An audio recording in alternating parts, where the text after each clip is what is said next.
मैंने 1971 का पाकिस्तान के साथ युद्ध लड़ा है और उसमें उनके 93,000 सिपाहियों को बंदी भी बनाया गया था। पतलूनें उतरवाई गई थी, बंदूकें डलवाई गई थी। कि पाकिस्तान इतिहास में इतना कमजोर कभी नहीं रहा जितना आज है, क्योंकि बलूचिस्तान भी उसके अगेंस्ट, खैबर पख्तूनख्वा भी उसके अगेंस्ट और अफगानिस्तान के तालिबान भी उसके अगेंस्ट। वो कहते हैं दोनों तरफ के पश्तूनों को मिला दो और हम भी हिंदुस्तान की तरह से पाकिस्तान का पानी रोकेंगे, पीओके उसके अगेंस्ट। ऐसे समय में अगर पीओके को हम ना लें तो मैं समझता हूँ कि ये तादाद से ज़्यादा दरिया दिली दिखाने पर नाले बनाए जाएं या गड्ढे खोदे जाएं या बंकर बनाए जाएं जिसमें जाके लोग बम फटने की आवाज़ पर शरण ले सके।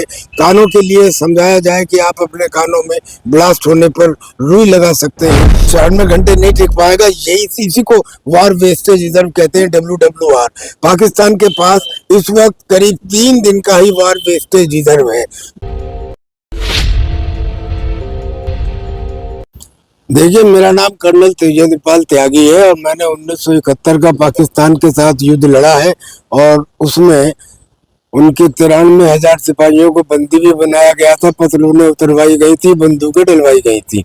पर जब ये न्यूक्लियर वॉर की धमकी देते हैं तो मैं ये बता दूं कि अगर उसके टैक्टिकल न्यूक्लियर वेपन से एक छोटे मोटे एरिया में एक आध बटालियन को वाइप आउट कर भी दिया गया, जैसे उनका वो जोकर मंत्री बोलता था कि हमारे पास पाव पाव भर के बम है, हिंदुस्तान जब रिटेलिएट करेगा तो स्ट्रेटेजिक बम डालेगा। और हमारे पास MIRV टेक्निक है।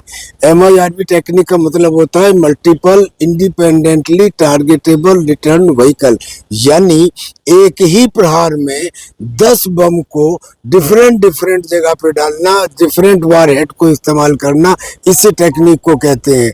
यानी कि फिर पाकिस्तान अपने इस्लामाबाद और रावलपिंडी को ढूंढता रह जाएगा। लिहाजा न्यूक्लियर एक्शन का मैं नहीं समझता कि ये कोई रियल बात है।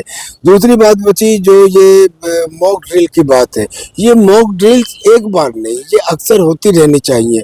लेकिन दुर्भाग्य इस बात का है कि जिन लोगों को chief warden of civil defence बनाया जाता है वो फौजी बैकग्राउंड के बजाय वो दरअसल में अच्छे साधन संपन्न लोगों को ज़्यादा ढूंढते हैं। पर नेवरदीलेस जो होना चाहिए वो ये है कि एक प्रैक्टिस की जाए जिसमें जो गाड़ियों की हेडलाइट्स हैं वो आधी ब्लैक हों और जो मकानों के शीशे हैं वो आधे ब्लैक हों या कम से कम उन पर काले पर्दे लगाए जाएं। शट आउट के लिए बाकायदा एक सायरन बजाया जाए और सायरन के बजते ही अस्पताल हो या मकान, दुकान हो या इंडस्ट्रियल प्रतिष्ठान, उनकी लाइटें ऑफ कर दी जाएं। थोड़ी थोड़ी दूर के ऊपर नाले बनाए जाएं या गड्ढे खोदे जाएं या बंकर बनाए जाएं जिसमें जाके लोग बम फटने की आवाज़ में शरण ले सके। कानों के लिए समझाया जाए कि आप अपने कानों में ब्लास्ट होने पर रुई लगा सकते हैं। तो इस किस्म की चीज़ें हैं जिनकी एक लंबी फहरिस्त है जो मॉक ड्रिल में शामिल है और ये की जानी चाहिए। लेकिन ये चलिए, अभी सरकार ने कहा है 1971 में युद्ध हुआ, बांग्लादेश अलग बनाया इंदिरा गांधी ने जब थी, तो कितने दिन तक ये युद्ध चला? अगर अब युद्ध होता है तो किस प्रकार से आप देखते हैं? देखिए, जो 1971 का युद्ध था वो 3 दिसंबर को शुरू हुआ और 16 दिसंबर की शाम को सीज फायर डिक्लेयर कर दिया गया, जो नहीं किया जाना चाहिए था, क्योंकि उस समय हम वेस्टर्न फ्रंट के ऊपर आगे बढ़ रहे थे। अगर हम सांप का फन उसी समय कुचल सकते थे अगर कुछ दिन युद्ध और चलता, यानी कि ये युद्ध 13 दिन चला।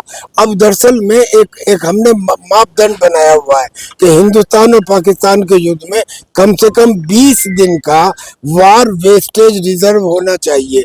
वार वेस्टेज रिजर्व क्या होता है?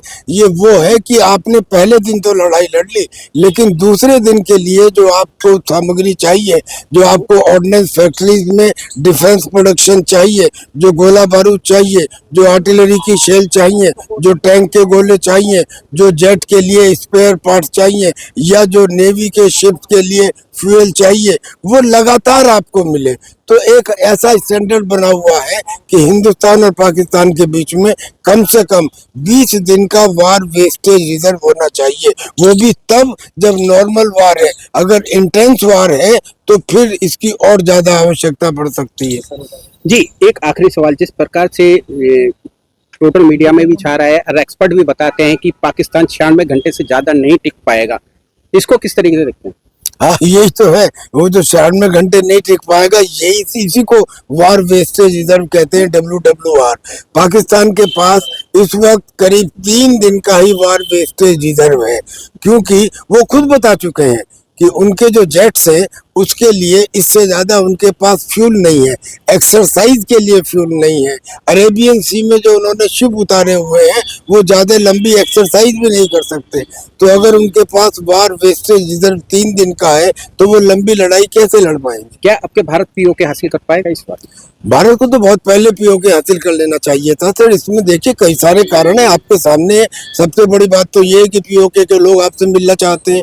दूसरी बात ये है कि पाकिस्तान इतिहास में इतना कमजोर कभी नहीं रहा जितना आज है, क्योंकि बलूचिस्तान भी उसके अगेंस्ट, खैबर पख्तूनख्वा भी उसके अगेंस्ट और अफगानिस्तान के तालिबान भी उसके अगेंस्ट। वो कहते हैं दोनों तरफ के पश्तूनों को मिला दो और हम भी हिंदुस्तान की तरह से पाकिस्तान का पानी रोकेंगे, पीओके उसके अगेंस्ट। ऐसे समय में अगर पीओके को हम ना लें तो मैं समझता हूँ कि ये तादाद से ज्यादा दरिया दिली दिखानी होगी। और एक आखिरी बात वो ये कि जब बालाकोट एयर स्ट्राइक हुई थी उस समय हमारे पास ये कैपेबिलिटी नहीं थी जो आज है। इस कैपेबिलिटी का नाम है स्टैंड ऑफ कैपेबिलिटी, यानी हम अपनी जमीन पर रहते हुए पाकिस्तान के पीओके के लॉन्च पैड को तबाह कर सकते हैं। आज हमारे पास में अपाचे अटैक हेलीकॉप्टर है, हमारे पास राफेल है जिनमें स्टैंड ऑफ कैपेबिलिटी है। We should take POK. क्या पाकिस्तान के अब टुकड़े होने के और आसार दिखाई दे रहे हैं? हाँ, 1971 में 2 टुकड़े हुए थे, अब 4 टुकड़े होने के आसार दिखाई दे रहे हैं।